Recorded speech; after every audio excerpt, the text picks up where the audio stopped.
ಅಮೆರಿಕವನ್ನ ಯುದ್ಧಕ್ಕೆ ಎಳೆದು ತಂದಿದ್ದೇ ಇಸ್ರೇಲ್.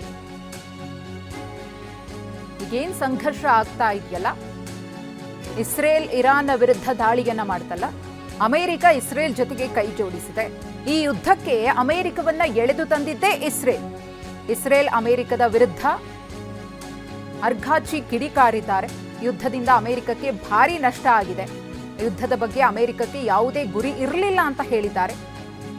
ಅಮೆರಿಕದ 200ಕ್ಕೂ ಹೆಚ್ಚು ಸೈನಿಕರು ಕೂಡ ಸಾವನ್ನಪ್ಪಿದ್ದಾರೆ, ಶಸ್ತ್ರಾಸ್ತ್ರಗಳು ನಷ್ಟ ಆಗಿವೆ ಅಂತ ಹೇಳಿ ಮಾತನಾಡಿದ್ದಾರೆ.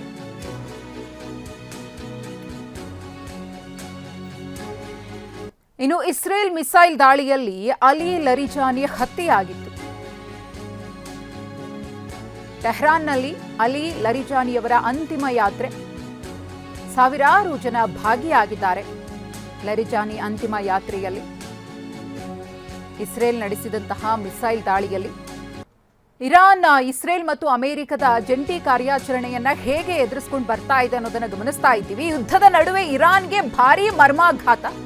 ಇರಾನ್ನ ಗುಪ್ತಚರ ಸಚಿವನ ಹತ್ಯೆ ಮಾಡಿದ್ದೇವೆ ಅಂತ ಇಸ್ರೇಲ್ ಹೇಳ್ಕೊಂಡಿದೆ. ಗುಪ್ತಚರ ಸಚಿವ ಇಸ್ಮಾಯಿಲ್ ಖಾತಿಬ್ ಹತ್ಯೆಯಾಗಿದೆ ಅಂತ ಹೇಳಿ ಇದೀಗ ಇಸ್ರೇಲ್ ಹೇಳ್ಕೊಳ್ತಾ ಇದೆ. ಇದೀಗ ಮತ್ತೊಂದು ಸ್ಫೋಟಕ ವಿಚಾರವನ್ನ ತನ್ನ ದಾಳಿಯ ಬಗ್ಗೆ ಇಸ್ರೇಲ್ ಬಹಿರಂಗಪಡಿಸಿದೆ. ಗುಪ್ತಚರ ಸಚಿವ ಇಸ್ಮಾಯಿಲ್ ಖಾತಿಬ್ನನ್ನ ನಾವು ಹತ್ಯೆ ಮಾಡಿದ್ದೀವಿ ಅನ್ನೋದ್ರ ಬಗ್ಗೆ ಮಾಹಿತಿಯನ್ನ ಹೊರಹಾಕ್ತಾ ಇದೆ ಇಸ್ರೇಲ್. ನಿರಂತರವಾಗಿ ಕಳೆದ 19 ದಿನಗಳಿಂದ ಇಸ್ರೇಲ್ ಮತ್ತು ಅಮೆರಿಕದ ದಾಳಿಯನ್ನ ಹಿಮ್ಮೆಟ್ಟಿಸುವಂತಹ ಕೆಲಸವನ್ನ ಇರಾನ್ ಮಾಡ್ಕೊಂಡು ಬರ್ತಾ ಇದೆ. ಇದರ ನಡುವೆ ಇಸ್ರೇಲ್ ತನ್ನ ಭೀಕರ ದಾಳಿಯನ್ನ ಮುಂದುವರಿಸಿ ಇರಾನ್ನ ಘಟಾನುಘಟಿ ನಾಯಕರುಗಳು ಇರುವಂತಹ ಜಾಗಗಳನ್ನೇ ಟಾರ್ಗೆಟ್ ಮಾಡಿಕೊಂಡು ದಾಳಿಯನ್ನ ಮುಂದುವರಿಸಿದೆ. ಇದೀಗ ಗುಪ್ತಚರ ಸಚಿವನನ್ನೇ ಹತ್ಯೆ ಮಾಡಿದ್ದೀವಿ ಅಂತ ಇಸ್ರೇಲ್ ಹೇಳ್ಕೊಂಡಿದೆ. ಈ ಕುರಿತು ಮತ್ತಷ್ಟು ಮಾಹಿತಿಯನ್ನು ಕೊಡ್ತಾರೆ ನಮ್ಮ ಪ್ರತಿನಿಧಿ ಹರೀಶ್. ಒಂದು ಕಡೆ ಗಮನಿಸ್ತಾ ಇದ್ದೀವಿ, ಇರಾನ್ ಯಾವ ರೀತಿಯಾಗಿ ಪ್ರತಿದಾಳಿಯನ್ನ ಮಾಡ್ಕೊಂಡು ಬರ್ತಾ ಇದೆ, ಯುದ್ಧವನ್ನ ಎದುರಿಸ್ತಾ ಇದೆ ಅಂತ. ಈ ನಡುವೆ ಗುಪ್ತಚರ ಸಚಿವನ ಹತ್ಯೆ ಮಾಡಿದ್ದೀವಿ ಅಂತ ಇಸ್ರೇಲ್ ಹೇಳ್ಕೊಂಡಿರೋದು ಮತ್ತೊಂದು ಮಹತ್ವದ ಬೆಳವಣಿಗೆ. ಹೌದು ಮಧುಶ್ರೀ, ಖಮೇನಿ ಹತ್ಯೆಯ ಬಳಿಕ ಈಗ ಒಬ್ಬೊಬ್ಬರೇ ಸೇನಾ ದಂಡ ನಾಯಕರನ್ನ ಹತ್ಯೆ ಮಾಡ್ಕೊಂಡು ಈಗ ಇಸ್ರೇಲ್ ಬರ್ತಾ ಇರುವಂತಹದ್ದು. ಇರಾನ್ ನಲ್ಲಿ ಇರ್ತಕ್ಕಂಥ ಪ್ರಮುಖ ಸೇನಾ ದಂಡ ನಾಯಕರನ್ನ ಹತ್ಯೆ ಮಾಡ್ತಿರುವಂತಹದ್ದು. ಲಾರಿಜಾನಿಯನ್ನ ಹತ್ಯೆ ಮಾಡಿದ ಬಳಿಕ ಸುಲೈಮಾನಿಯನ್ನು ಕೂಡ ಹತ್ಯೆ ಮಾಡಲಾಯಿತು.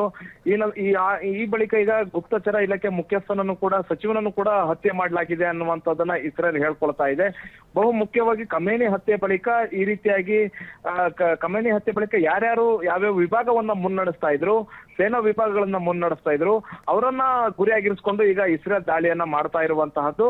ಇರಾನ್ ಕೂಡ ಪ್ರತಿ ದಾಳಿಯನ್ನ ಮಾಡ್ತಾ ಇದೆ. ಈ ಇಸ್ರೇಲ್ನ ಪ್ರಮುಖ ನಗರಗಳನ್ನ ಗುರಿಯಾಗಿರಿಸಿಕೊಂಡು ಕ್ಷಿಪಣಿ ದಾಳಿಯನ್ನ ಮಾಡ್ತಾ ಇರುವಂತಹದ್ದು. ಬಹು ಮುಖ್ಯವಾಗಿ ಟೆಲ್ ಅವೀವ್ನಲ್ಲಿರ್ತಕ್ಕಂಥ ವಸತಿ ಪ್ರದೇಶಗಳನ್ನೇ ಗುರಿಯಾಗಿರಿಸಿಕೊಂಡು ಇರಾನ್ ದಾಳಿಯನ್ನ ಮಾಡ್ತಾ ಇದೆ. ಬಹು ಮುಖ್ಯವಾಗಿ ರೈಲ್ವೆ ಸ್ಟೇಷನ್ಗಳಾಗಿರ್ಬೋದು, ಸಾರ್ವಜನಿಕ ಸ್ಥಳಗಳಾಗಿರ್ಬೋದು, ಯಾವ ಪ್ರದೇಶವನ್ನು ಕೂಡ ಇರಾನ್ ಬಿಡ್ತಾ ಇಲ್ಲ. ಎಲ್ಲಾ ಕಡೆಯೂ ಕೂಡ ತನ್ನ ಕ್ಷಿಪಣಿಗಳನ್ನ ಹಾರಿಸ್ತಾ ಇದೆ. ಇದ್ರ ಮಧ್ಯೆ ಇಸ್ರೇಲ್ ಕೂಡ ಬೇರೆ ಬೇರೆ ಅಕ್ಕಪಕ್ಕದ ದೇಶಗಳಲ್ಲಿರ್ತಕ್ಕಂತಹ ಇರಾನ್ ಬೆಂಬಲಿತ ಸಂಘಟನೆಗಳೇನಿದ್ದಾವೆ ಅವುಗಳ ಮೇಲೂ ಕೂಡ ಇಸ್ರೇಲ್ ದಾಳಿಯನ್ನ ಮಾಡ್ತಾ ಇರುವಂತದ್ದು. ಲೆಬನಾನ್ ನಲ್ಲಿರ್ತಕ್ಕಂತಹ ಹೆಜ್ಬುಲ್ಲಾ ಸಂಘಟನೆಯ ಮೇಲೆ ದಾಳಿಯನ್ನ ಮಾಡ್ತಾ ಇದೆ. ಇಸ್ರೇಲ್ ಜೊತೆಗೆ ಒಮನ್ ನಲ್ಲಿರ್ತಕ್ಕಂತಹ ಹೌತೀಸ್ಗಳ ಮೇಲೂ ಕೂಡ ಇಸ್ರೇಲ್ ದಾಳಿಯನ್ನ ಮಾಡ್ತಾ ಇದೆ. ಇದ್ರ ಮಧ್ಯೆ ಹರ್ಮುಜ್ ಜಲಸಂಧಿಯಲ್ಲಿ ಇನ್ನೂ ಕೂಡ ಸಾಕಷ್ಟು ಹಡಗುಗಳು ಸಿಕ್ಕಾಕೊಂಡಿರುವಂತಹದ್ದು. ಇರಾನ್ ಕಬ್ಜದಲ್ಲಿ ಈಗ ಹರ್ಮುಜ್ ಜಲಸಂಧಿ ಇದೆ, ಅದನ್ನ ಹೇಗಾದ್ರೂ ಮಾಡಿ ಇರಾನ್ ಕಬ್ಜದಿಂದ ಬಿಡಿಸಬೇಕು ಅನ್ನುವಂತಹ ಪ್ರಯತ್ನವನ್ನ ಅಮೆರಿಕ ಮಾಡ್ತಾ ಇದೆ. ಅಮೆರಿಕ ನಿರಂತರವಾದಂತಹ ಕ್ಷಿಪಣಿ ದಾಳಿಯನ್ನು ಕೂಡ ಇರಾನ್ನ ಕ್ಷಿಪಣಿ ಘಟಕಗಳ ಮೇಲೆ ದಾಳಿಯನ್ನ ಮಾಡಿತ್ತು. ಹರ್ಮುಜ್ ಜಲಸಂಧಿಯ ಪಕ್ಕದಲ್ಲೇ ಇರ್ತಕ್ಕಂತಹ ಕ್ಷಿಪಣಿ ಘಟಕಗಳ ಮೇಲೆ ದಾಳಿ ಮಾಡ್ತಾ ಇತ್ತು. ಅಂದ್ರೆ ಈ ಕ್ಷಿಪಣಿ ಘಟಕಗಳು ಬೇರೆ ಬೇರೆ ದೇಶಗಳ ಹಡಗುಗಳಿಗೆ ಕಂಟಕವಾಗಿತ್ತು. ಹಾಗಾಗಿ ಅಮೆರಿಕ ಈ ತರದ ಟಾರ್ಗೆಟ್ ಅನ್ನ ಮಾಡಿದೆ. ಮತ್ತೆ ಅಮೆರಿಕಕ್ಕೆ ಬೇರೆ ಯಾವ ದೇಶಗಳು ಕೂಡ ಸಾಥನ್ನ ಕೊಡ್ತಾ ಇಲ್ಲ. ಅರಬ್ಬಿ ಸಮುದ್ರ ಆಗಿರಬಹುದು ಅಥವಾ ಪರ್ಷಿಯನ್ ಸೀನಲ್ಲಿ ತಾನೊಬ್ಬನೇ ಹೋರಾಡ್ತೀನಿ ಇರಾನ್ ಜೊತೆ ಅನ್ನುವಂತಹ ಸವಾಲನ್ನು ಅಮೆರಿಕ ತೆಗೆದುಕೊಂಡು ಈಗ ಇರಾನ್ ಜೊತೆಗೆ ಫೈಟ್ಗೆ ಇಳಿದಿರುವಂತಹದ್ದು. ಮಧುಶ್ರೀ, ಧನ್ಯವಾದ ಹರೀಶ್ ತಮ್ಮ ಮಾಹಿತಿಗಾಗಿ.